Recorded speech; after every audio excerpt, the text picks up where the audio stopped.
padre só não leu esse aqui, só não li esse. E de fato é um santo que eu gosto muito. Então quem quiser aprofundar a biografia, quem quiser uma biografia boa, gordinha, esse primeiro livro aqui, ó. Quem quiser uma biografia já mais light, esse segundo livro. Esse também é um livro recém-lançado, também é uma biografia. Como falei, esse aqui eu não li. Aqui aprofunda, aqui é mais um resumo. Esse aqui também é um resumo, só que é um livro difícil de achar já. É um livro editado pelos próprios seguidores de São Bernardo. Esse aqui é para quem quer aprofundar a teologia de São Bernardo. Esse é pesado, mas é rico. Esse autor, Etienne Gilson, ele é um idealista famoso. Então ele escreveu sobre São Tomás, São Bernardo, sobre a Idade Média, né? Então quem quiser assim, queimar a pestana é aqui. Esse aqui é um livrinho que tem esse monge também chamado Bernardo. Ele é americano, ele mora aqui no Brasil, ele é trapista. É um livrinho simples da teologia de São Bernardo. São Bernardo numerólogo. Pode parecer esquisito o título, pode parecer que é numerologia, mas não. É porque São Bernardo ele elenca as coisas sempre em 4 graus do amor, 10 graus da humildade, né? Então ele numera as coisas, e é por isso que é numerólogo. Então quem quiser a teologia de São Bernardo, uma linguagem mais fácil, esse livro aqui. Quem quiser aprofundar é esse. Aqui as 4 obras escritas por ele. Tem mais uma em português, infelizmente aqui no Brasil ainda não tem muita coisa de São Bernardo. Na Espanha tem uma coleção das obras completas. Existe mais um livro que eu não pus aqui, que é contra Pedro Abelardo, que eu vou falar dele hoje. Só que é um livro também para quem já caminha na teologia, já sabe assim um pouco de filosofia e teologia. Mas aqui, ó, um livro espiritual, Os Graus da Humildade e da Soberba. Nós vamos aprofundar isso, o padre vai falar isso hoje. O Tratado do Amor de Deus, também vou falar os 4 graus do amor. E Deus há de ser amado. É um livrinho fininho também, se você quiser começar com esse, com aquilo que ele escreveu, começa com esse aí, Deus há de ser amado. Tá bom? O filé dos escritos dele é esse aqui. Os sermões sobre o Cântico dos Cânticos. Esse é o filé. Só que não começa com ele, que é igual as Confissões de Santo Agostinho. Você pode ler? Pode ler. Mas a compreensão e aquilo que você vai pegar sobre o livro pode ficar limitado pelo seu conhecimento em São Bernardo e na própria teologia. São Bernardo, ele vai falar assim: você precisa pegar os livros da Bíblia e ler ele com a vida. Ele vai fazer um caminho de 3 livros da Escritura, que ele não só vai ler, mas vai ficar repetindo a leitura para que aquilo grave na vida dele. Ele vai dizer então um caminho espiritual, ele vai fazer um caminho espiritual. Esse caminho espiritual, quem quiser colocar aí, o caminho espiritual bíblico de São Bernardo, coloca assim.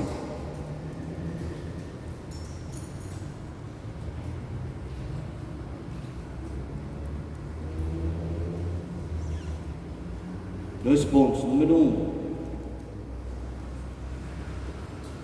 Eclesiastes.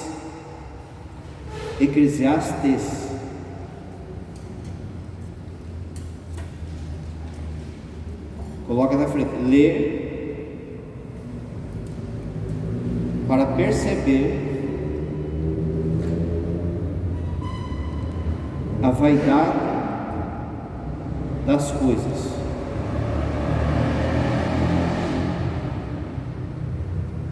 Lembra? Vaidade das vaidades, tudo é vaidade, lembra? Muito bem. Sabe quantos anos São Bernardo leu esse livro? 11 anos. 11 anos ele ficou nele. Entende? Padre, eu tenho que ler 11 anos? Não. Mas você não pode ler de linha batida e já querer pular para o segundo ou pular para o terceiro, segundo método de São Bernardo. Número 2. Livro de Provérbios.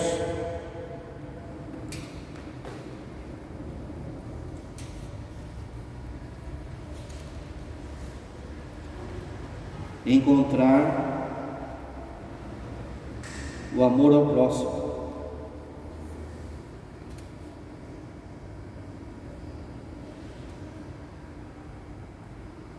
O cara ficou 9 anos nesse livro. E o terceiro, o Cântico dos Cânticos. A busca da união com Deus. Aí ele ficou o resto da vida dele nesse livro. Esse livro, o Cântico dos Cânticos, vai ser muito importante também para São João da Cruz.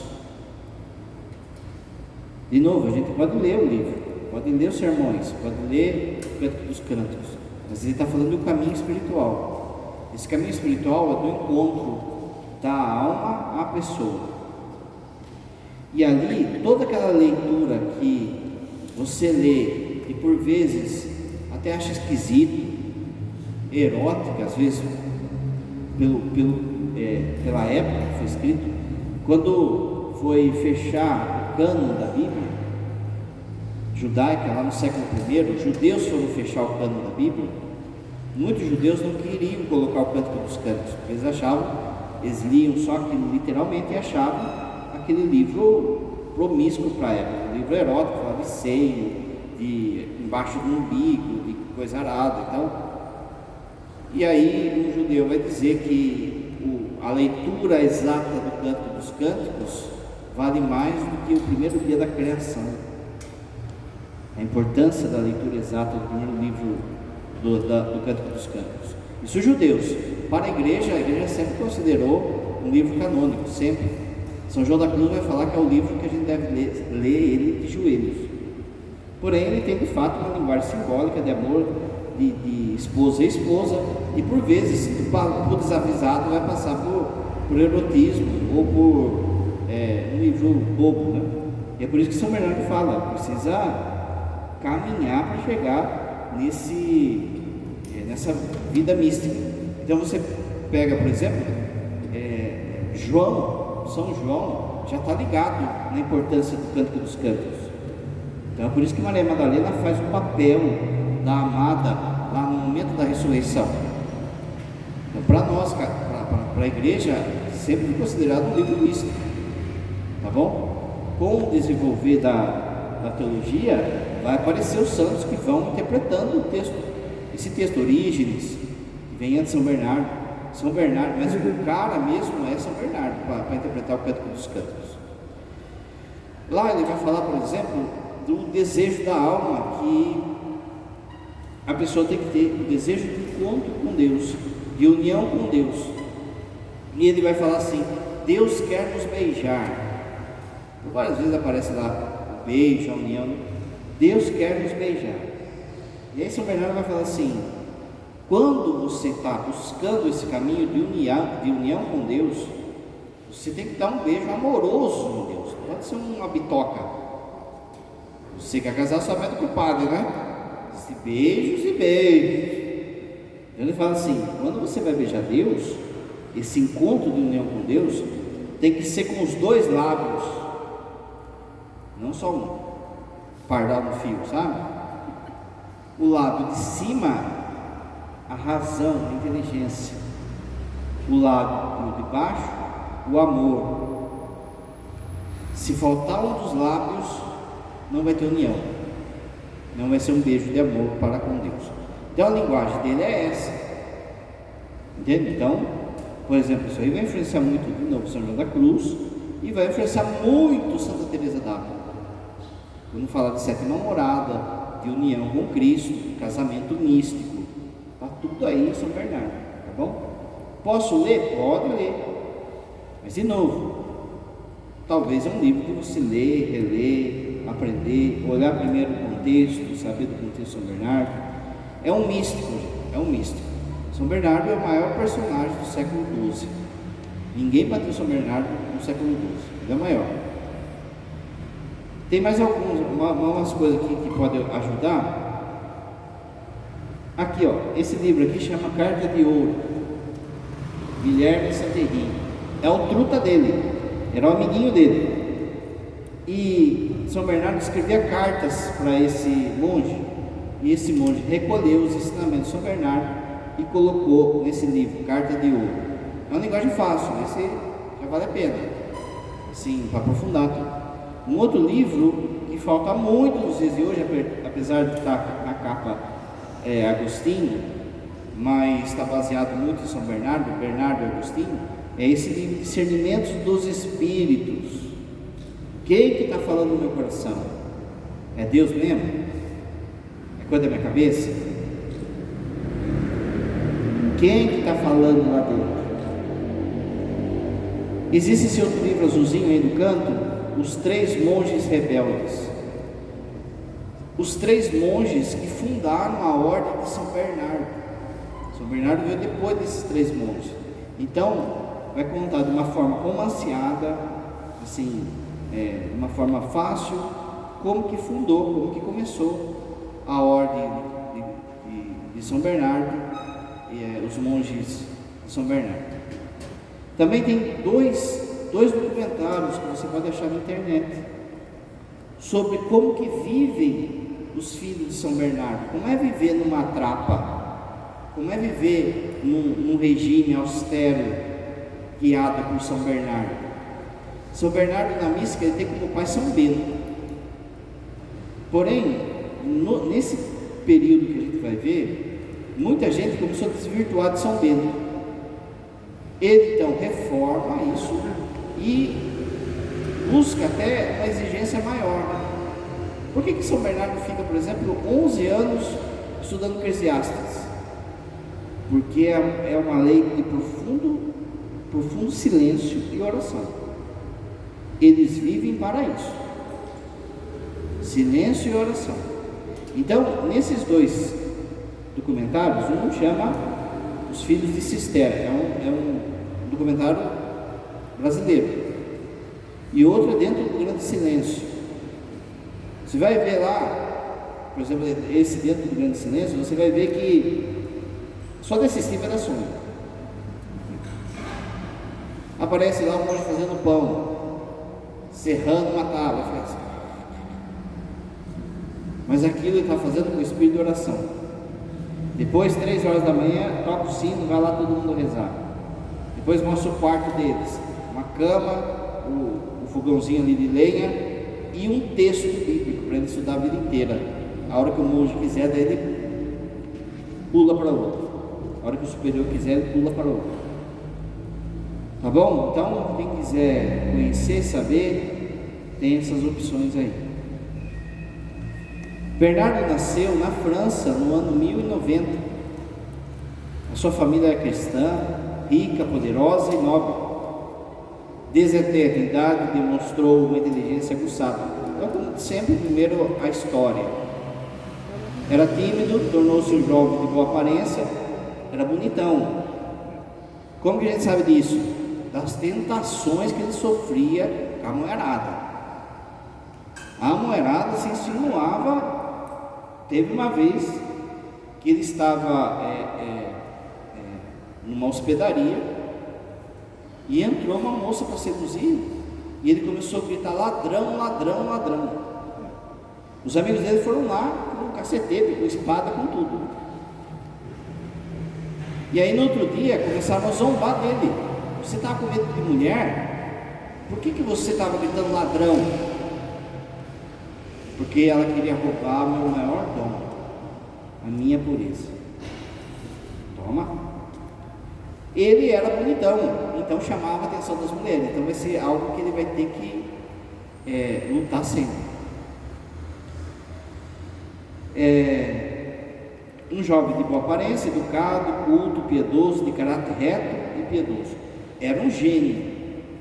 Além assim do aspecto físico, também impressionava o jeito que ele falava, da inteligência dele, da capacidade de argumentação. Quando sua mãe morreu, depois a gente vai voltar a falar dela, ele manifestou o desejo de ser religioso, mas encontrou resistência do pai. Porém, com a determinação, conseguiu convencer o pai, irmãos e amigos que ingressaram com ele no mosteiro da ordem de Cisterna, recém-fundada. Quando ele decide ir para essa ordem, os cistercenses, que é essa ordem rígida, ele começa a falar, e como ele disse, ele falava de tal forma, que foram com ele 11 pessoas da família. 11 pessoas foram com ele naquele dia que ele decidiu entrar. Ele tem irmão que é santo, tem irmã que é santa, então causava impacto. Vocês vão ver daqui a pouco o impacto de Bernardo. Bernardo viveu numa época muito conturbada na igreja, porque havia uma luta entre o poder secular e o poder da igreja. Os príncipes às vezes não queriam dar o braço a torcer do poder terreno da igreja, e por suas vezes também os papas entravam na onde não era para entrar. O São Bernardo vai corrigir um e outro. São Bernardo vai ter a moral de corrigir papa e de corrigir rei. E a turma ouvia o que Bernardo falava. Saía alguma confusão na igreja, chama Bernardo para pacificar, chama Bernardo para entender a coisa. Ele fazia esse papel de advogado, esse papel também de jurista. São Bernardo, ele fica famoso, então, depois que ele entra, é lógico que aqui eu já estou pulando algumas partes, mas ele vai ficar famoso no seu tempo. E por 5 vezes querem fazer ele bispo, e ele nega. Ele fala que ele só queria ficar no mosteiro quieto, lendo e rezando. Mas a providência de Deus o lançou para ser um bastião da fé nesse momento. Foi pregador. São Bernardo, ele pregou a segunda cruzada. A segunda cruzada acontece por causa de Bernardo. Toma cuidado com aquilo que você escuta por aí sobre as cruzadas. Se não tivesse o movimento cruzadas, principalmente até a 4ª cruzada, depois descambou. Se não tivesse as 4 cruzadas primeiras, hoje você estaria rezando para Meca. Era necessário uma guerra justa, uma guerra santa. Até hoje o catecismo está lá no catecismo. Existem guerras que são justas. Então eles dominaram Jerusalém, eles entraram ali pela Turquia, eles pegaram o norte da África, começaram a entrar na Europa, eles começaram a fechar os cristãos de tal forma que foi necessário espernear. Depois virou interesse econômico. Aí não tem o que falar. Da 6ª até 11ª, aí virou interesse econômico. Mas a primeira meta da cruzada era libertar Jerusalém, o Santo Sepulcro, os lugares sagrados, e libertar a Europa da invasão muçulmana. Isso depois, depois lá no século 13, 14, 15, 16, vai continuar em Portugal, na Espanha, na Reconquista, que foi tão importante. Se não fosse isso, hoje será muçulmano. Eles passaram avalanche. Bernardo vai falar disso. E, por exemplo, São Luís da França também vai ser um que vai encarar a cruzada. Ele falava bem, ele suscitava a vocação, suscitava a santidade, como o padre disse, era um grande pregador, místico, escritor, fundador de mosteiros, abade, o coordenador lá do mosteiro, o pai do mosteiro, conselheiros de papas. Um dos seus filhos foi eleito papa, chamava Bernardo também. Depois, como papa, escolheu o nome de Eugênio III. Ele pega então e escreveu uma carta para o Papa, como que o Papa devia agir. Essa carta até hoje, quando o Papa é eleito, ele lê como deve proceder um Papa. Quando é eleito um Papa, o Papa, esse que foi eleito, ele é levado numa salinha chamada a Sala das Lágrimas. Que ali é ele e Deus só. E lá tem 3 batinas brancas, porque não sabe quem é que vai ser papa. Então, uma grande, uma média e uma pequena.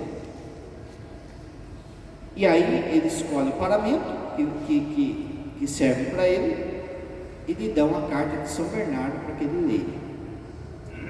Desde o século XII, todo papa eleito lê a carta de São Bernardo. Qual é o procedimento de um papa? Você pode achar também na internet, se quiser ler, como curiosidade, ou se você for papa. Era polemista político, ou seja, entrava nas tretas também. Você vai ver que vai ter uma tretona aí, uma confusão. Mas também era um pacificador. Vamos ver daqui a pouco o apelido dele. Quando sua mãe morreu, o jovem voltou seus olhos para a Virgem Maria. Nossa Senhora tem muita coisa que ele fala da Virgem Maria, porque tinha uma forte devoção durante toda a sua vida. Ele compôs aquela oração belíssima: lembrai-vos da piedosíssima Virgem Maria, que nunca se ouviu dizer, que vale a pena se conhecer essa oração. Também, aqui, acho que depois vai falar, rogai por nós, Santa Mãe de Deus, para que sejamos vivos nas promessas de Cristo, é de São Bernardo, de Salve Rainha. A primeira parte de Salve Rainha foi feita por um monge deficiente, e essa última resposta foi São Bernardo. Durante sua juventude desenvolveu uma personalidade alegre, inteligente, bondosa e carismática. Seu temperamento vigoroso levou-se a inclinar por atrações e amizades mundanas quando jovem, né? E bonitão, mas no fundo sentia-se vazio e cansado. Uma noite de Natal, no ano 1111, Bernardo adormeceu. Em seu sonho apareceu a Virgem Maria. Está aqui a selfie do sonho, está vendo? Selfie. Apareceu levando o menino Jesus em seus braços e oferecia para que ele o amasse e o fizesse ser amado pelos demais. Desde então decidiu dedicar a Deus e alcançar a santidade. São Bernardo, ele vai defender as imagens. Já havia uma turma, que não eram os protestantes ainda, porque senão vai vir bem depois, mas já havia uma turma que não queria aceitar as imagens. São Bernardo passava na frente da imagem de Nossa Senhora, todo dia falava Ave Maria, Ave Maria. Um dia ele esqueceu e a imagem falou Ave Bernardo. Outra história outra coisa que ele defende era, quem veio na missa ontem, o padre falou tanto disso, né, do amor de São Francisco pela Eucaristia, e a bobagem que é você desprezar a liturgia em favor de uma pobreza falsa. São Francisco de Assis está lá falando disso, que a primeira coisa, o primeiro amor de São Francisco de Assis foi a Eucaristia, foi a missa, e também São Bernardo. Só que no começo ele não achava isso. No começo ele falava assim: olha, a gente tem que ser humilde, tem que ser simples, então para que ficar colocando cálice ornado, as coisas ornadas, tudo para missa? Até um dia que um noviço é o cara que entrou ontem no convento. O noviço corrigiu. O noviço fala assim: mas Pai Bernardo, no Antigo Testamento Deus pede que se coloque sangue de bodes em cálice de ouro. Se eu acredito que a Eucaristia, o vinho consagrado, é o sangue de Cristo, então se eu colocar um cálice, se eu colocar o sangue num cálice de ouro, ainda é pouco pelo que é. E ele voltou atrás, foi corrigido por um noviço. Vamos ver depois os graus da humildade. E aí ele começa a defender então assim, o cuidado com o pobre. O padre falava isso ontem, São Francisco: cuidado com o pobre, mas o cuidado com a liturgia e com a Eucaristia. Sua mãe, que é beata, foi uma mulher caritativa e entregue à vontade de Deus. Formou na fé cristã seus 7 filhos e morreu rezando o terço. Já estava começando ali, né?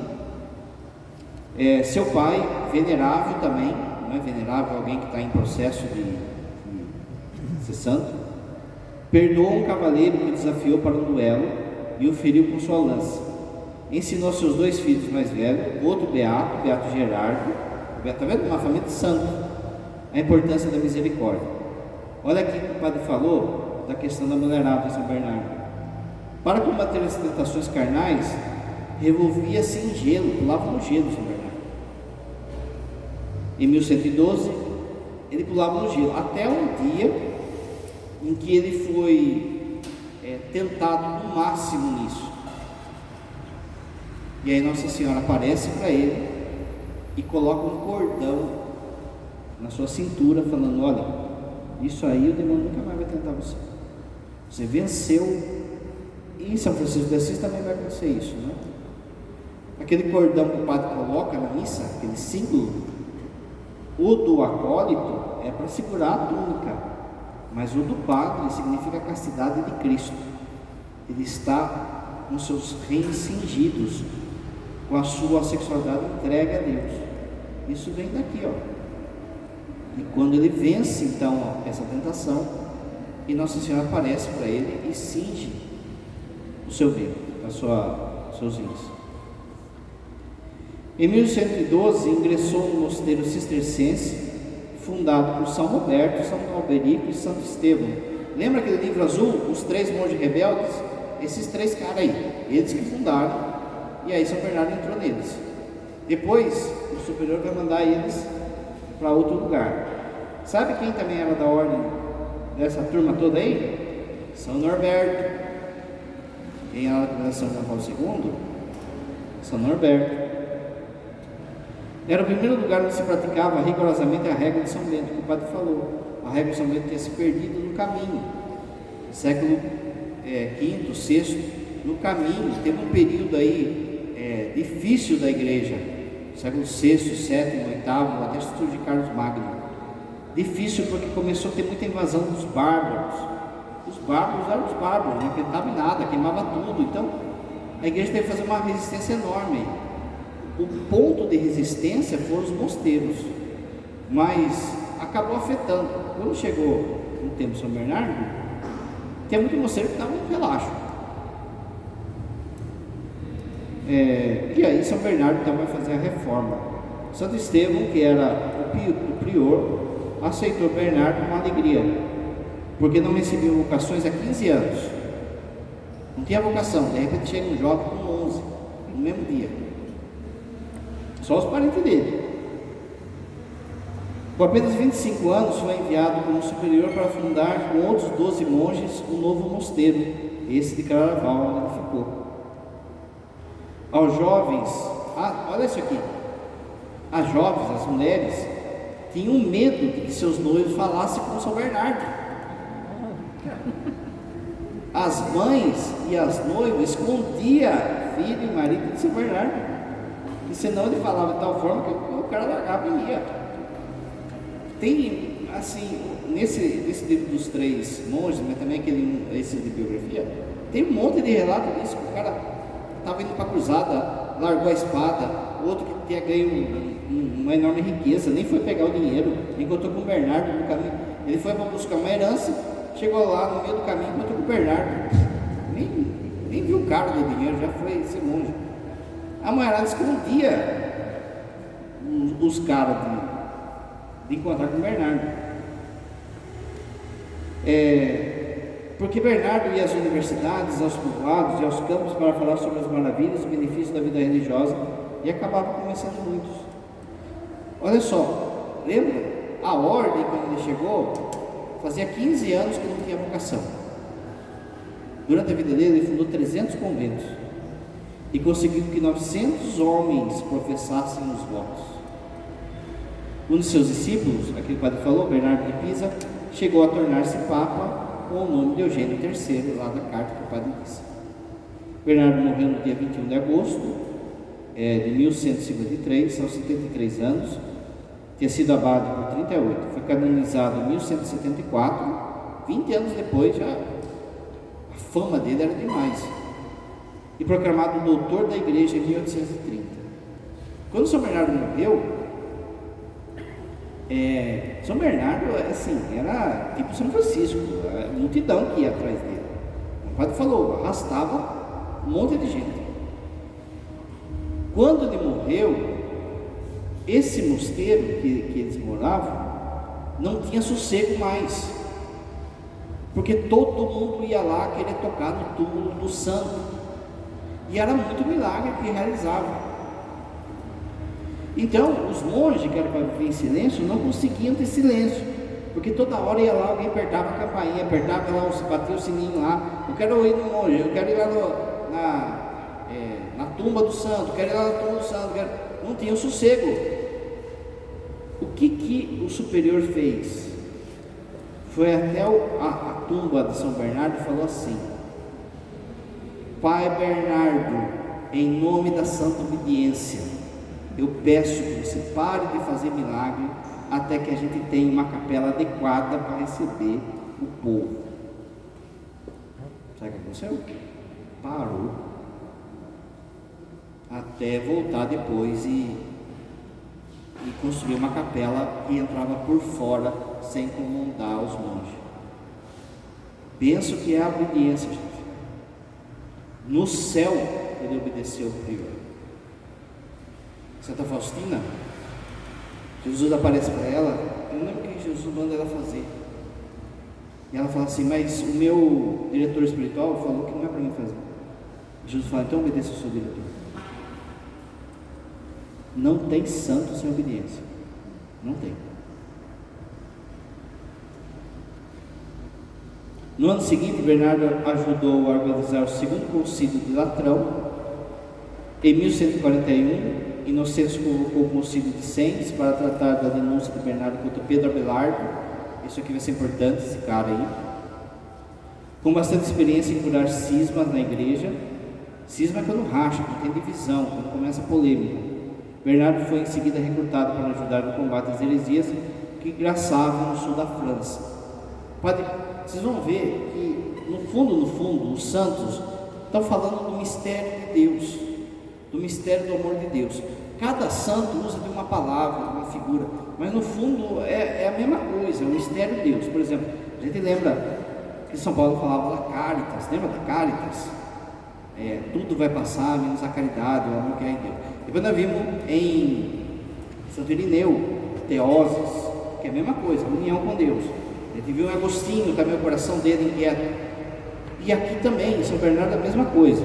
Então, no fundo, nós vamos ver isso também em Santa Teresa, em João da Cruz, em São João Paulo II. Tudo, no fundo, é o mistério de santidade e o mistério do amor de Deus. Só que o santo, cada santo usa de um exemplo, de uma palavra, de um meio. O demônio, que é um debochado, faz a mesma coisa. O demônio, ele é um zombador das coisas. Lembra lá que tinha lá aquele negócio que chamava gnose? Depois apareceu com o Santo Irineu, depois apareceu com Agostinho, como maniqueísmo, lembra? Vai aparecer de novo aqui, só que com outro nome. Os cátaros. Começou então uma heresia ali no sul da França, cátaros e albigenses. Eles falavam que eles eram os puros, os espirituais. Eles desprezavam a matéria, lembra lá da gnose? Desprezavam o corpo, falavam mal do corpo, não era para ter casamento, porque eles eram os especiais, eles eram santos, Quem que vai arrebentar com eles? Basicamente dois cabos, Bernardo e São Domingos. São Domingos depois vem depois, né? Mas logo depois. Mas é quem vai tretar com essa turma aí. O demônio só muda a embalagem. A mesma coisa o demônio faz hoje. Lembra que o padre disse? Pensamento positivo, energização, corpo não presta, não sei o que. Tá tudo aí de novo, só que vai mudando o nome. E Deus vai suscitando sempre um santo como resposta daquilo que a igreja pode estar querendo errar. Pensa São Francisco de Assis, pensa Santa Teresa d'Ávila. O santo é sempre uma resposta de Deus para aquilo que pode estar em conflito ali na caminhada. No Oriente Médio, depois da derrota cristã no cerco de Edessa, o Papa encarregou Bernardo de pregar a segunda cruzada, que o padre falou, cujo fracasso seria considerado depois parcialmente culpa sua. não estavam preparados. As primeiras cruzadas eles não estavam preparados. Eles iam na empolgação. As últimas cruzadas daí veio o interesse político. Então foi complicado, mas teve que ter. De novo, vê depois lá no próprio catecismo fala de que existem guerras que são justas. Pensa, por exemplo, se ninguém se revoltasse contra Hitler na Segunda Guerra, o que teria virado? Tá bom? É lógico que aqui não dá para elencar os pontos, os fatores de guerra justa, mas veja no catecismo. Ele é o redentor de Ave Maria Stella, Ave Maria do Mar, Ave Maria Estrela, e da invocação ao clemente a piedosa doce Virgem Maria, da oração Salve Rainha e da parte rogai por nós, Santa Mãe de Deus. Tornou-se o maior escritor do seu tempo, apesar de sua saúde sempre estar comprometida, porque fazia muita penitência. Era conhecido como caçador de almas e vocações, o padre disse também, o oráculo da cristandade, o oráculo daquele que tem um discernimento daquilo que Deus quer que seja feito. Um profeta, como se fosse um profeta. E isso aqui é importante também. São Bernardo cantou o amor de Deus pelo homem e o amor do homem por Deus. Um amor que é fonte da verdadeiro conhecimento. Olha aqui o padre falou do Cântico dos Cânticos. Um amor nupcial entre Deus e aqueles que sabem estar na escuta dele. E é esta mensagem que falou ao coração de tantos homens e mulheres do seu século e povoou numerosos mosteiros. Se você fosse assim, se perguntasse para você, resuma a teologia de São Bernardo. O amor. Pregou o amor. Só que um amor de uma forma doce, ele vai ser chamado o doutor do mel, melífluo, mas ao mesmo tempo firme. Firmeza. Você vai precisar ter firmeza. No ano 800, no aniversário de sua morte, o Papa Pio XII, agora, né? Pio XII, 1950 e tanto, emitiu uma encíclica sobre Bernardo, doutor Melífluos. Melífluos é aquele que emite mel, solta mel quando fala, na qual chamou de último dos padres. Bernardo não rejeitou a filosofia humana, que é genuína e leva a Deus, mas diferenciou os diversos tipos de conhecimento, colocando no posto mais alto o teológico. Esse período vai começar as faculdades, as universidades, e vai aparecer a soberba intelectual de muita gente. Então começou uma briga de gente falando assim: olha, a inteligência não serve para nada, é só para soberba. O outro vai falar: não, se não tiver inteligência não serve para nada. Não sei o que. Começa essa brigaiada.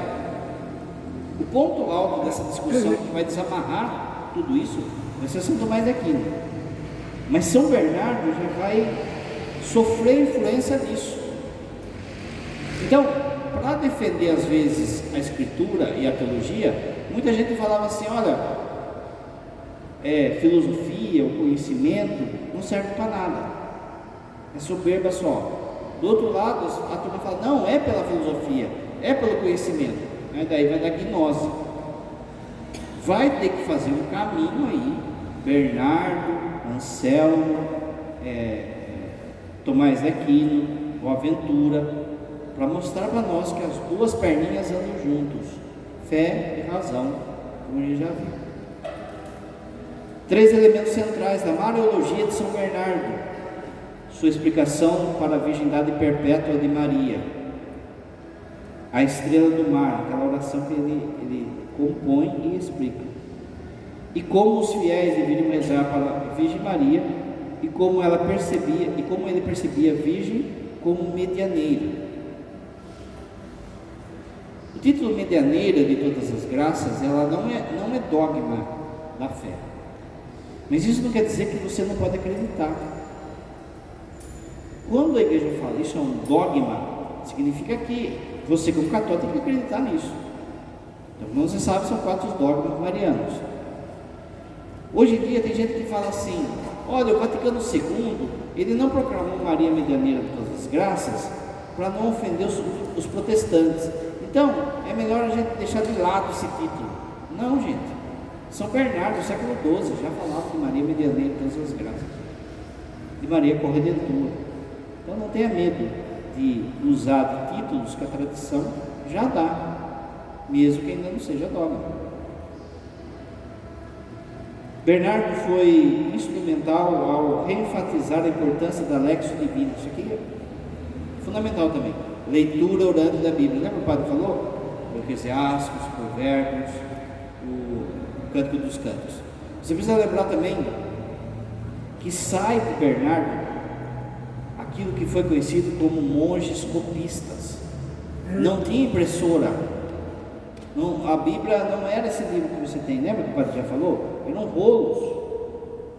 E havia carismas de monge que cuidava de pobre, outro carisma de monge que educava, outros monges que cuidavam do hospital, e havia os monges copistas que só ficavam copiando. O carisma era copiar a Bíblia, copiar tratado de Agostinho, não tinha nada, gente, pensa. Como que vai manter tudo isso? Quando os bárbaros invadiram o Império Romano, eles quiseram acabar com tudo. Os monges precisam esconder, precisam copiar e ficar copiando. E a gente só tem esses livros, não só da Bíblia, mas sobre Platão, Aristóteles, Agostinho, por causa desse trabalho. Foi um trabalho de doido. Só que aí, como a gente vive uma sociedade pagã, a mentira se espalha mais rápido. Existe um livro do Humberto Eco, anticristão, chamado O Nome da Rosa, que vai dizer que a igreja escondia certos livros nesse período, e que havia um livro que nunca foi citado por ninguém, ele inventou da cabeça dele, sobre a alegria, de Aristóteles. E no mosteiro lá que copiava-se esse livro, as pessoas começaram a morrer. É um livro de literatura para detonar a igreja, falando que a igreja não queria que ninguém desse risada, que ninguém fosse alegre, que tinha que ser um peso. Só que esse livro de Aristóteles não existe. Não existe esse livro. Então, segundo a historinha lá, tem até filme, né? Hoje também o padre vai falar de outro filme também que quis detonar com São Bernardo, com a igreja. Como é que as pessoas morriam? Então foi enviado lá um monge, que era um tipo Sherlock Holmes da época, e que solucionou o caso. Quem ia ler aquele livro que estava proibido, é historinha. A pessoa ia virar a página, ele molhava o dedo assim, a língua, e a hora que passava, depois ele pegava o veneno, estava com veneno na página. Aí ele passava de novo e ele ficava envenenado, morria. Só que o Humberto Eco esqueceu que nessa época não era livro, era rolo. Enfim, é um trabalho de desmistificação das coisas da igreja enorme nos dias de hoje. Histórias, por exemplo, que inventam sobre o Pio XII, que Pio XII foi a favor de Hitler, isso aqui. Uma mentira, vai jogando aquela mentira, esses professorzinhos aí ficam repetindo coisa errada. Então toma cuidado, gente. Você vê o que fizeram, por exemplo, no Código da Vinci, lá quando deu aquela palhaçada lá de filme, de livro, e falam que a igreja escondia os apócrifos. Não, os apócrifos só chegaram até hoje por causa que os monges copiaram. Só que os monges falavam, olha, é um texto histórico, não é palavra de Deus, não é Bíblia. Esse é um nítido isso, não é Bíblia, porque está cheio de erro, mas como estudo, como herança de uma época, a gente precisa copiar, senão não é Segunda Guerra que a turma ia lá e queimava, a gente mandava fazer a fornalha lá, queimar livro. A igreja copiava inclusive livros que falavam mal dela, senão a gente não conhecia os gnósticos. Como você acha que a gente conhece os gnósticos? Porque a própria igreja copiou, mas sempre falava, olha, esse livro não é palavra de Deus, esse livro, como é, por exemplo, que São Tomás de Aquino, daqui a pouco, daqui 100 anos, 100 e poucos anos, ele vai dar um tombo na teologia. a teologia até São Tomás de Aquino era Platão, Agostinho. Santo Agostinho vai dar um tombo assim, ó, e vai pegar Aristóteles, que era renegado. Como que ele? Porque tinha cópia do livro. Então tome cuidado, hein? Você chega lá, por exemplo, na Biblioteca do Vaticano, você faz o cadastro no celular, você pode pesquisar o que você quiser lá. O que a igreja não vai falar é que certo livro é a palavra de Deus, isso aí não vai falar. Quando você pega a sua Bíblia, lembra que o padre ensinou? Nas primeiras páginas está lá escrito lá, ó, imprimatur, ou seja, isso aqui é a palavra de Deus, você recebe da igreja. Toma cuidado com muita mentira, preconceito com a Idade Média. Vamos ver daqui a pouco o grandão que fizeram com o Bernardo.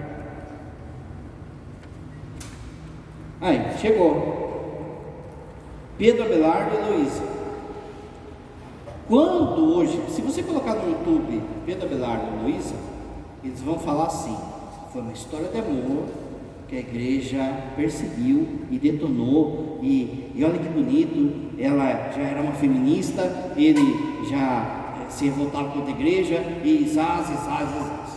Por quê? Porque a gente vive numa época contra a igreja.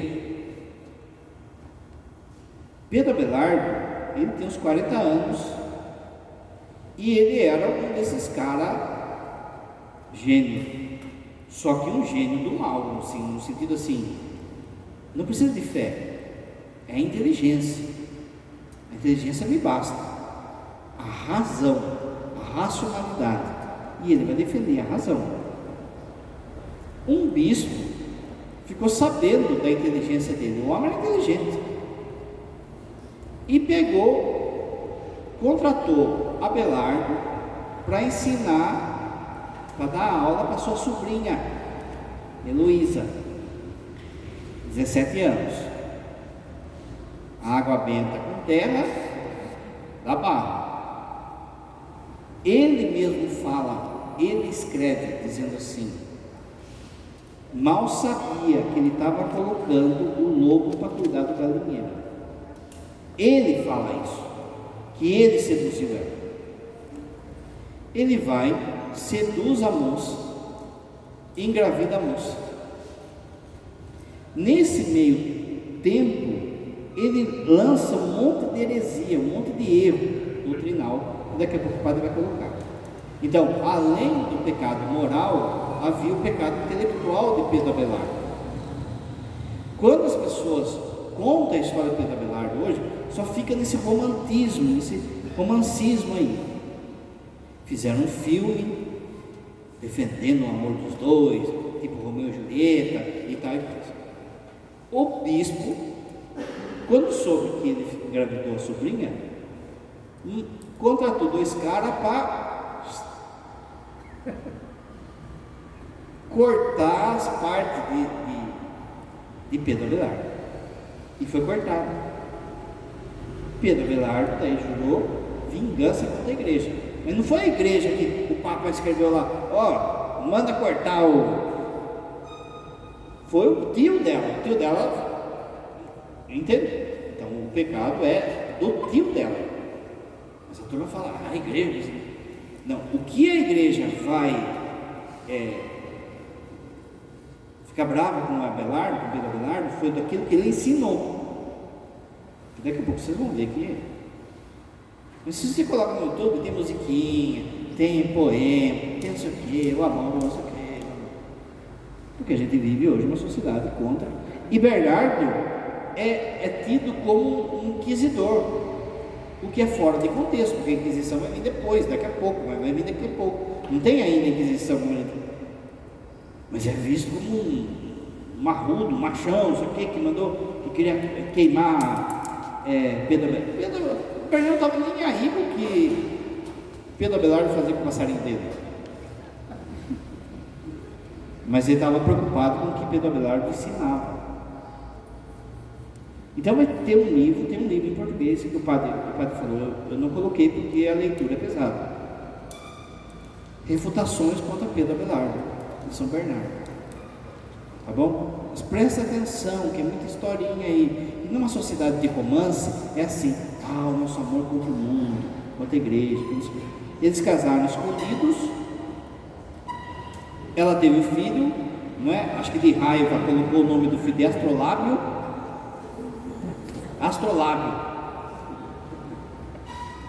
Ela depois fica no convento, ele também, e aí eles começam a escrever cartas de amores, carta de amor, que tem coisa filosófica, porque a mulher é inteligente também. Depois se compilou isso, e hoje você encontra aí para ler a carta de amor de Abelardo com Heloísa, mas é levado de um jeito assim, ó, que nossa, eu estava contra a igreja, tal coisa. Mas a treta grande não foi essa, isso era uma coisa deles lá que eles têm que resolver. Mas ele mesmo fala, que ele seduziu ela, ele fala isso, ele escreve isso. Tá bom? Tem um livro, eu acho, é um filme, aliás, acho que é Em nome de Deus, acho. Mas é desse filme também que conta a parte que quer. Olha os erros de Abelardo, vamos ver se conseguem ler. Dá, né? Define fé como opinião. Olha, é coisa absurda os erros de Abelardo. Fé como opinião acerca das coisas invisíveis. Você pode acreditar ou não. Afirma que os nomes Pai, Filho e Espírito Santo não possuem significados próprios em Deus, mas servem para descrever a plenitude do Deus Supremo. Para nós é um Deus de 3 pessoas, Pai, Filho e Espírito Santo. Não, esse negócio de nome de Deus, Pai, Filho e Espírito Santo é só um jeito como Deus agiu na história. Então no Antigo Testamento ele agiu como Pai, no Novo Testamento como Filho, e depois no tempo da igreja como Espírito Santo. Não, gente, isso é uma heresia lá no começo, lá chamado modalismo. Que o Pai é todo poder, o Filho uma espécie de poder, e o Espírito Santo algum poder. Isso aqui é TJ, isso aqui é testemunho de Jeová na cara. Isso aqui que vai deixando o Bernardo bravo. Que ele falava na faculdade, ele falava bem esse cara, e arrastava a turma, então o Bernardo vai ter que responder.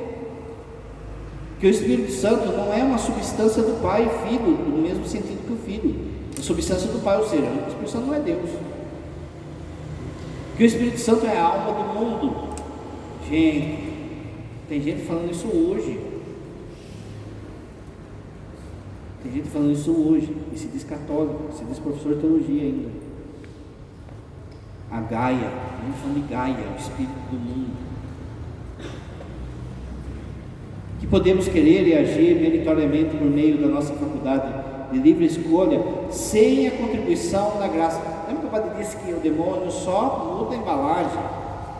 Você vai lembrar que Santo Agostinho lutou contra Pelágio. Lembra? Pelágio falava que não precisa da graça. Hoje o que o povo fala? Você pode, você consegue, você, não precisa da graça. Que não foi para nos libertar do poder do demônio que Cristo se encarnou e sofreu. Que Cristo, o homem Deus, não é a segunda pessoa da Trindade. Olha que absurdo!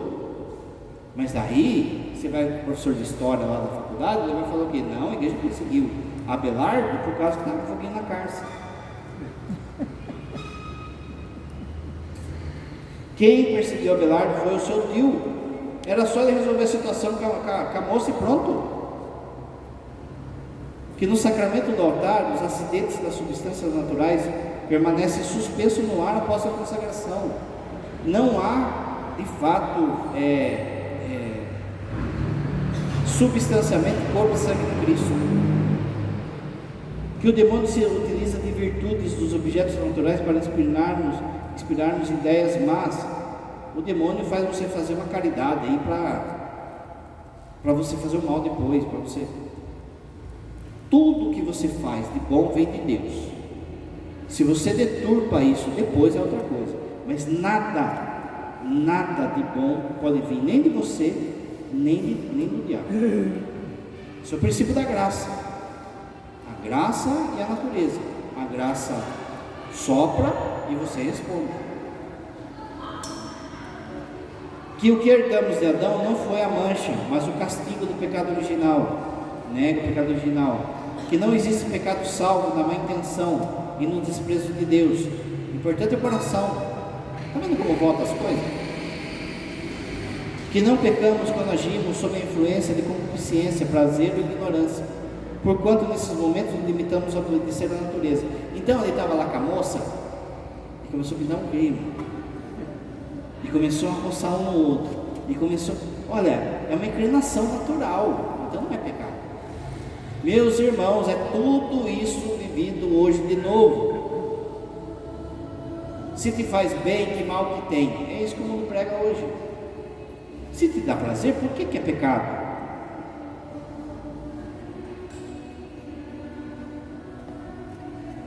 Bernardão vai ter que responder, né? Primeiro, os 4 graus de amor. É lógico que nós não vamos olhar todas as respostas lá, que senão vai sair daqui em janeiro, nem meia-noite.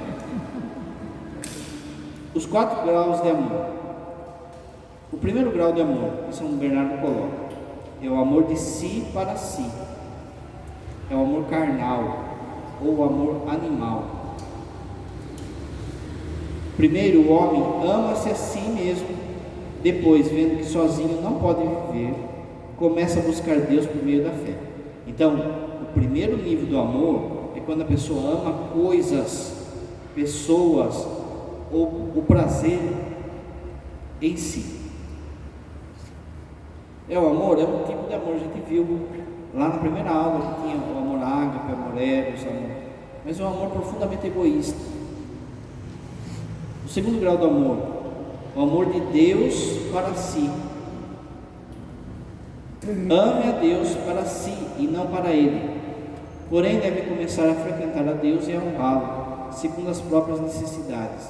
É quando a pessoa vai na missa, porque é pecado faltar, entende?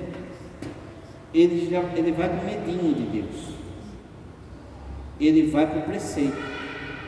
É melhor que o primeiro, porque ele já vai, mas não é a perfeição do amor ainda. Vou passar. O amor de Deus por Deus.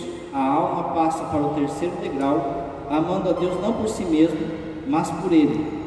Nesse degrau se detém longamente. Aqui já começa o processo de santidade mesmo. Você tem gosto nas coisas de Deus. De modo geral, nós aqui, nós estamos nessa briga entre, a princípio, né? Nós estamos nessa briga entre segundo e terceiro degrau.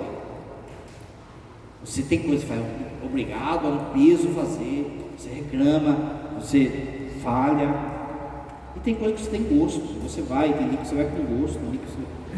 Então fica essa briga. Para passar para esse terceiro grau, depois quando a gente for ver Santa Teresa d'Ávila, o padre vai voltar nisso, é preciso deixar sua grande riqueza. Jovem rico, lembra?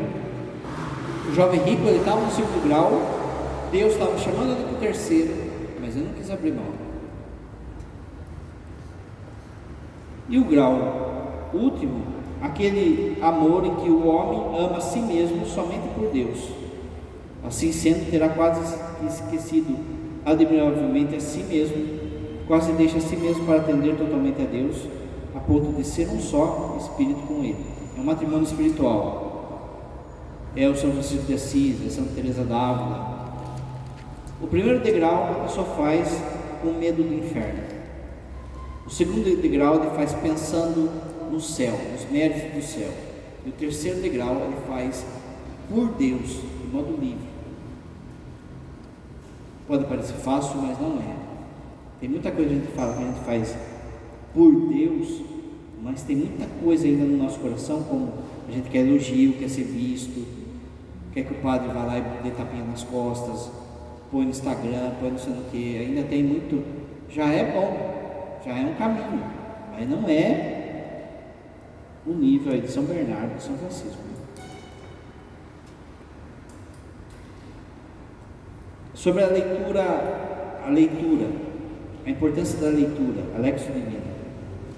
A leitura está a serviço da atenção do coração. Pode falar no dia da Bíblia, né? Não leia a Bíblia só por ler. Não é um livro de escola. Leia pausado. Leia pausado uma segunda vez. Leia meia voz, para que você escute o que você está lendo. Leia trecho pequeno, leia perícope. Perícope é aquele trechinho lá que a própria Bíblia já separa, ou o Evangelho do dia. Leia e perceba que Deus está falando com você. Não é caixinha de surpresa. Quando você vai ler, não fica preocupado com a mensagem. Qualquer mensagem. Leia. Depois que você lê, uma vez, 2 vezes, a meia voz, você fecha o texto bíblico e conta aquilo para você mesmo. Olha, Jesus estava andando um dia no deserto com um monte de gente e olhou para aquele povo e sentiu compaixão, mandou a turma sentar na grama, não sei o que. Você reconta. Quando você começa a recontar, você já está subindo no segundo degrau da Lex Divina, que é a meditação. Você já se coloca no lugar e depois você faz uma oração. Pega um caderno. Não dá para fazer Lex Divina, leitura orante da Bíblia, sem ter caderno. É muleta, você precisa. Então você vai pegar e vai fazer 2 linhas de oração, não mais. Jesus, me alimente da minha fome, não deixe que eu pereça no deserto. Amém. Pronto. O 4º passo da Lexio Divina é chamado de contemplação. Aí é com Deus. Aí Deus é quem dá a hora que Ele quiser. Por isso que o padre disse, não fica preocupado com que é mensagem. Não, Ele vai dar a hora que quiser. Tem hora que vai ser ali, tem hora que vai passar uma semana, vai ter um caso, vai ter um assunto, vai ter uma coisa, você vai falar, nossa, esse aqui é igual aquela passagem comigo. Quando você pegar esse caderno seu e ler daqui a um ano você lê, você vai falar assim, não era eu que escrevi isso aqui, olha como as coisas se encaixou, olha, entende? É Bernardão que vai ensinar isso aí, gente. É Lexio Divina, leitura orante da Bíblia. Quem, por exemplo, o catecismo fala isso, você tem que achar o seu jeito de rezar. Às vezes a gente pensa também que rezar, ter oração, é só o terço. Você tem que achar o seu jeito de rezar. Você gosta do terço? Reza o terço, mas medita o terço. Primeiro mistério, anunciação do anjo. Você vai pensar naquilo, não é papagaio. Padre, eu durmo no terço, eu não sei o que é o terço. Faz a Lexio Divina então. O que você tem que ter é momento de oração. Você tem que achar o jeito seu de rezar. O catecismo vai falar, se você fizer os 2, aí você vai para as cabeças.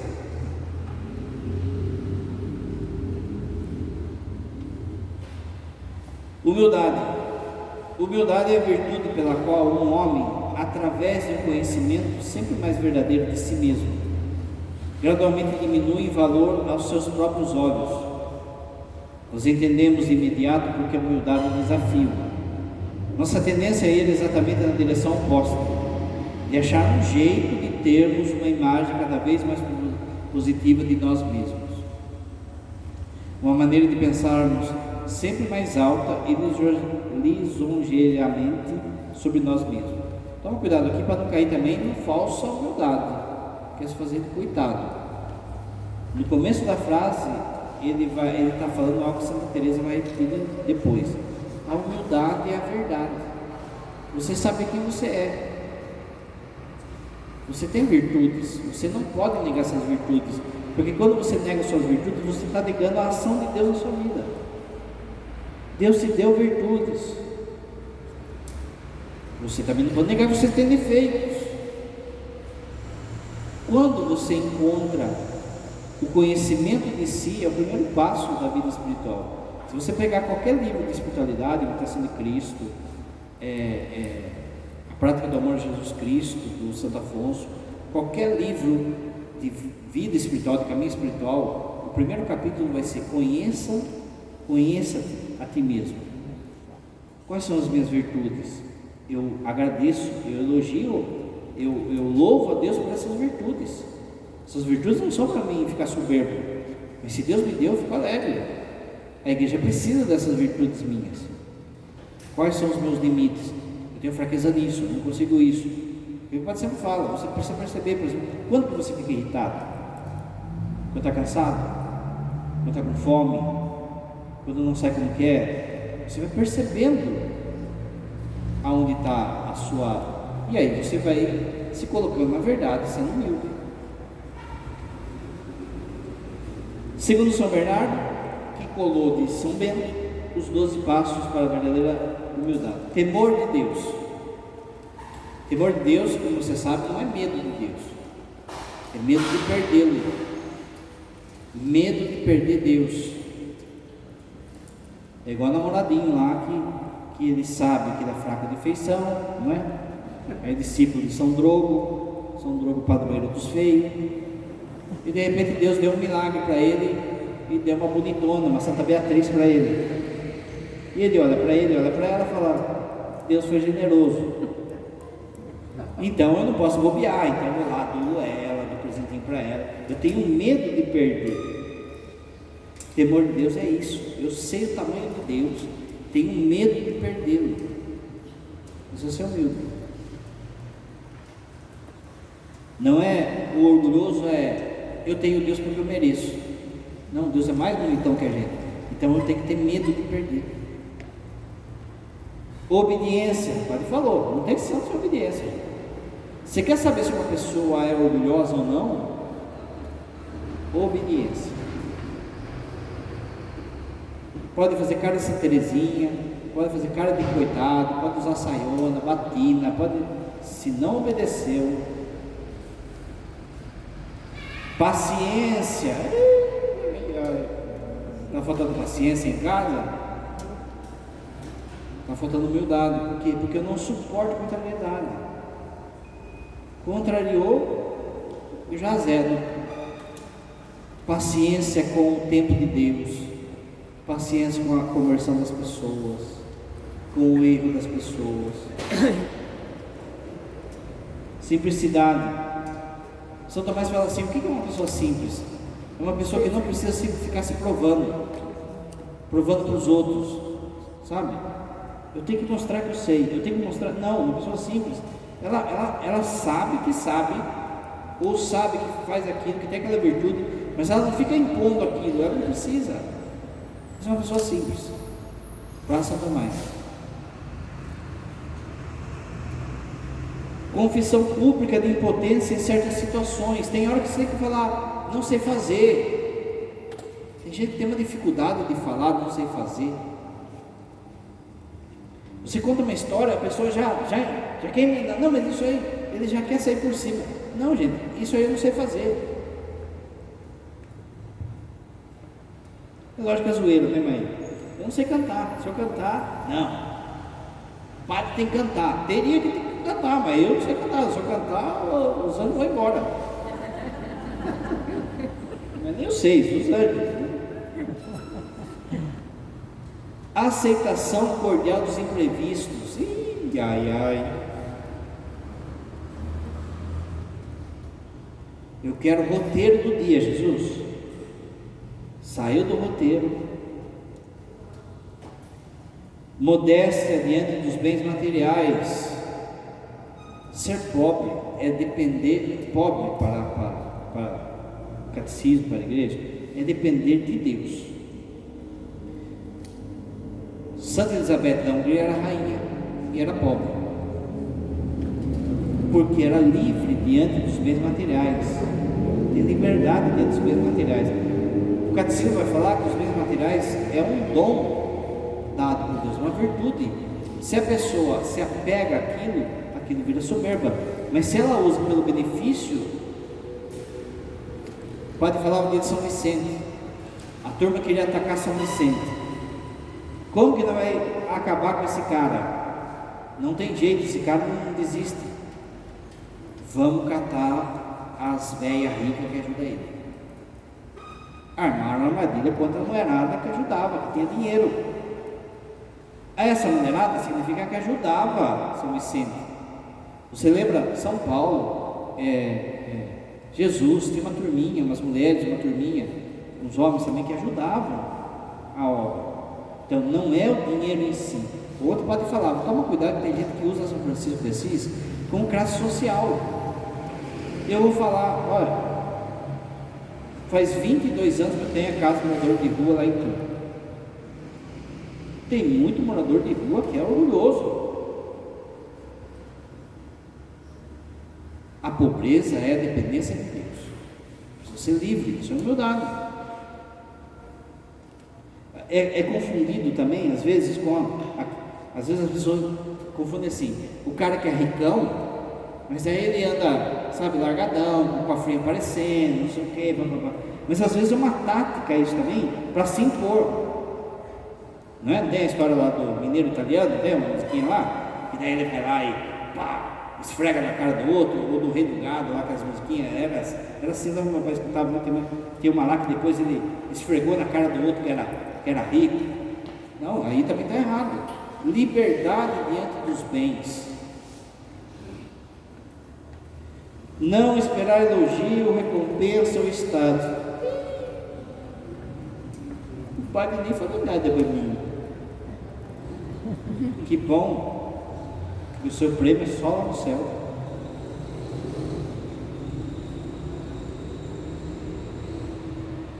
Saber se calar. Saber se calar. Saber quando e o que falar. Ah, eu sou verdadeiro, falo na cara. Não, isso é sem educação. Saber o que, o quando e o que vai falar. Perdoar. O orgulhoso não perdoa. Pedir perdão. O orgulhoso não pede perdão. Ele se desculpa, ele joga de um jeito que os outros que fizeram errado. Parece que não, mas a gente atende gente assim na confissão, na própria confissão. Ah, mas sabe como é, né, padre? Minha vizinha, meu marido, meu filho. Não, gente, foi chegar lá e falar assim: eu errei, eu estou pedindo perdão porque eu errei, eu fiz isso.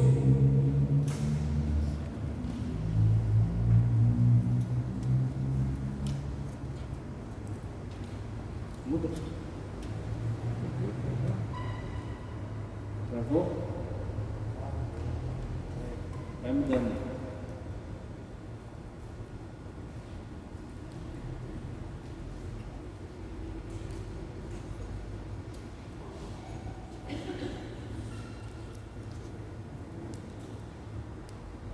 Os graus da liberdade.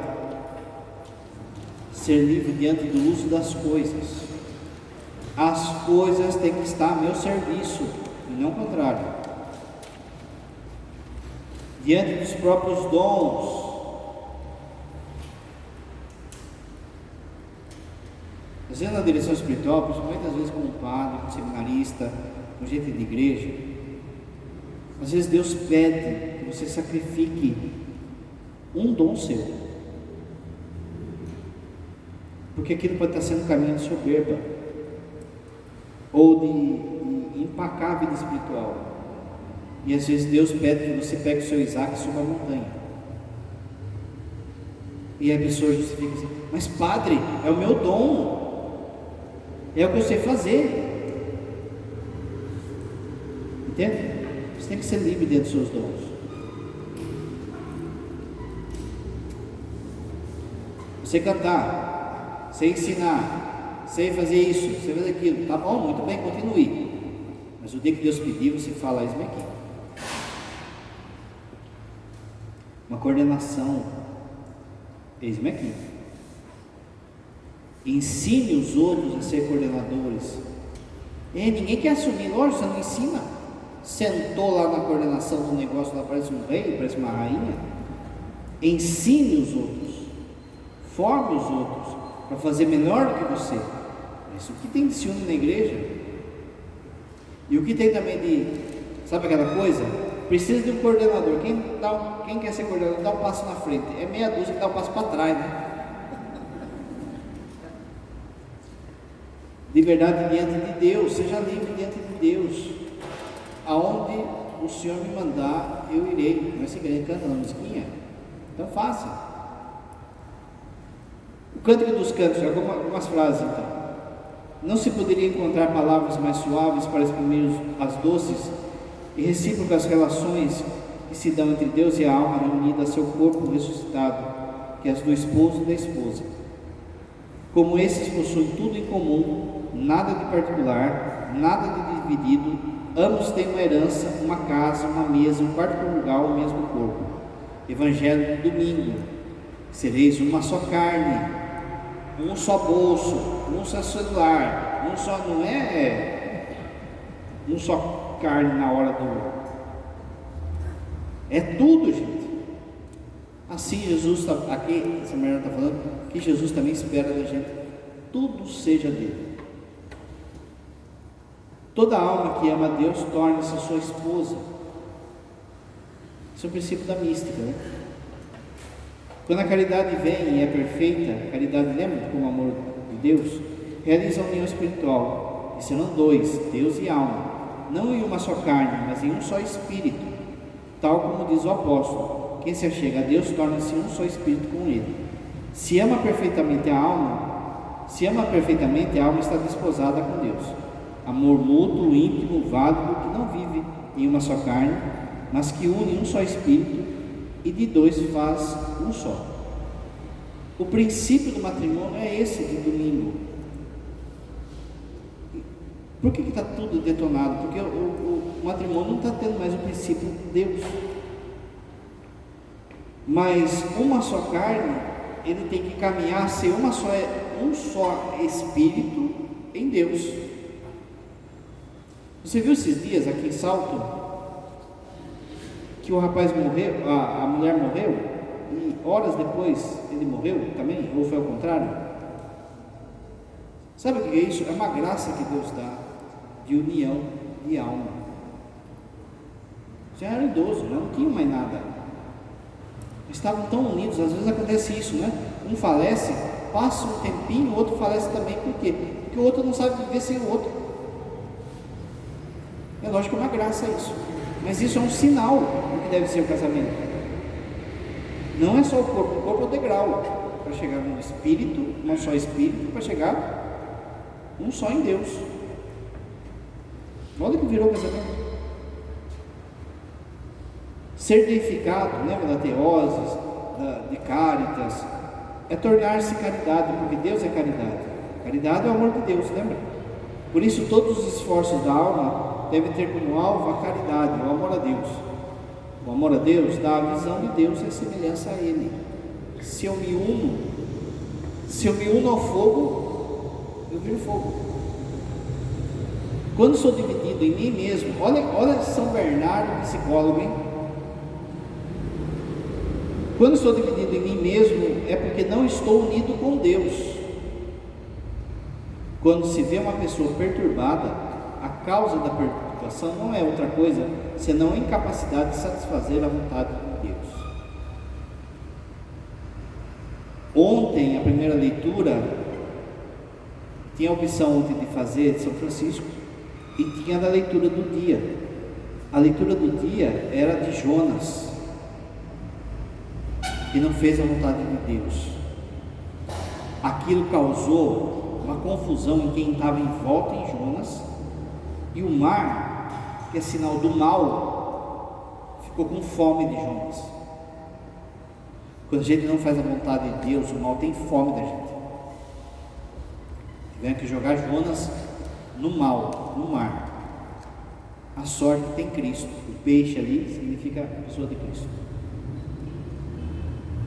O servo de Maria não pode perecer. Maria, onipotência suplicante, ou seja, aquela que não para de pedir, interceder. Quereis um advogado junto a Jesus? Recorrei a Maria, pois nela não há senão pura compaixão pelos males alheios. Pura não só porque ela é imaculada, mas porque nela só existe compaixão pura e simples. Digo sem hesitar: Maria será ouvida devido à consideração que lhe é devida. O filho ouvirá a mãe, e o pai seu filho.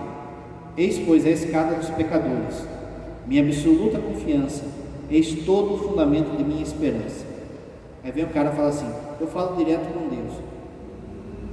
Pensa numa família que o filho só falasse com o pai, não falasse com os irmãos, não falasse com a mãe. Essa família não existe. Pensa assim, quando você vem e fala assim: o padre, meu filho vai passar por uma cirurgia, o senhor poderia rezar por ele? O que está passando aqui? Você pensa assim, olha, o padre é um homem de Deus, um homem consagrado a Deus. Então, ele deve estar mais próximo de Deus do que eu. Então, se um homem próximo de Deus, eu vou trazer ele para ajudar ele, para rezar para o meu filho. Muito mais próximo do que o padre está a mãe de Jesus, gente. Não é? Então eu vou trazer ela para interceder por mim. Fica sabendo, é interessante também aqui, ó, que, sabe, vai demorar 400 anos ainda para aparecer Lutero.